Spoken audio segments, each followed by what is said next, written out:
My name is Michael Cooper, and June 28, 2007, I was involved in an accident. I was building a house in St. Augustine, Florida, when I fell off of it.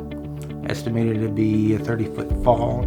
I was taken to Flagler Hospital and then immediately flown to Shands in Jacksonville, where I spent 38 days in a coma, and then flew to Shepherd's Hospital and spent 3.5 months there, and I'm just even lucky to even be alive. So I was just recently had the opportunity to go to Bolivia, South America, with Samaritan's Purse to help the locals there build a church.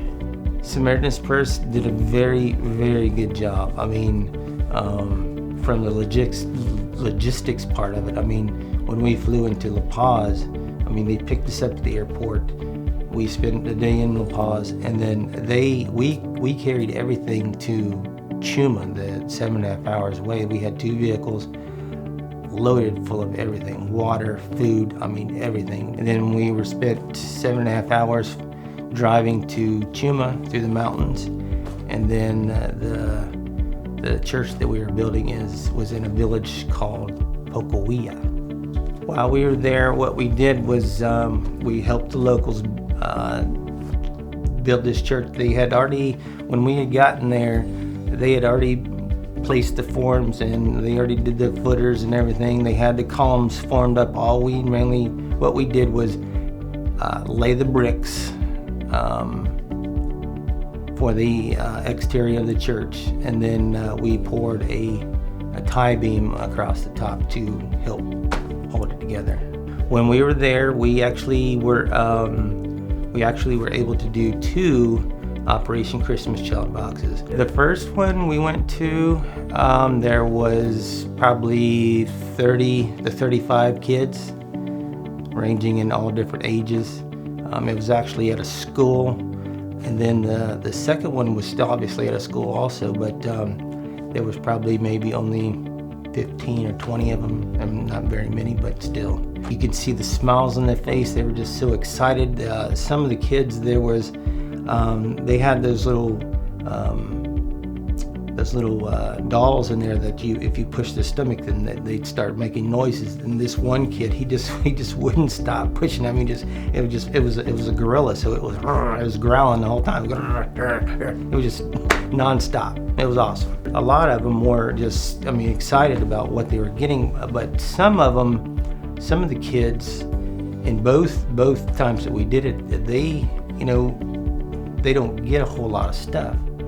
And so that when we did hand the boxes out to the kids and they opened them up, looked through all the stuff that they had, some of them actually closed it back up and held it, because they didn't want somebody to come and take it from them, because they're not used to somebody giving them stuff. So I mean, they didn't want somebody to come and take it. The kids, they don't have anything. I mean, when we were in Bolivia, I mean, the temperature, I mean, if you know the temperature is, every morning was, mid-30s.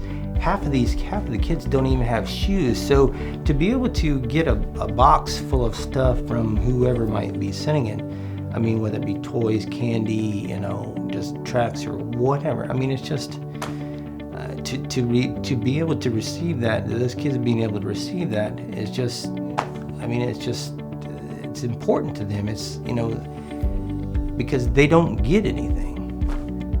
It was one of the more rewarding parts of my trip.